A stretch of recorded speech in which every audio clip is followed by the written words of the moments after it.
কোরবানি হচ্ছে আল্লাহর নামে সবাই সামর্থ্য অনুযায়ী দিয়ে থাকে। যার সামর্থ্য আছে সে কোরবানি দিতেছে।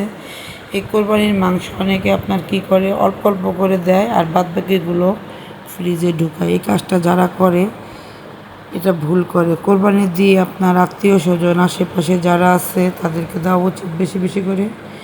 আমরা তো খাইতে পারি, যদি আমরা অল্প করে রেখে আর বাদবাকিগুলো যে সবার মাঝে বিলিয়ে দিই, তো এই জিনিসটা দেখবেন একটা আনন্দ লাগে। কিন্তু অনেক মানুষ এই কাজগুলো করে না। তারা কি করে আপনার মানুষকে দেওয়ার জন্য আপনার পরিমাণ মতো 1 কেজি অনুযায়ী মাংস দিতে হবে, যাতে করে তার ফ্যামিলিটাকে নিয়ে সে খাইতে পারে। আর আমি তাকে যদি 2 টুকরো মাংস বা 1 টুকরো হাড্ডি দিয়ে সে কীভাবে খাবে? স্বয়ংসম্পন্ন করে কোরবানিটা দিলে হয় কি, কোরবানিটা দিলেও আনন্দ।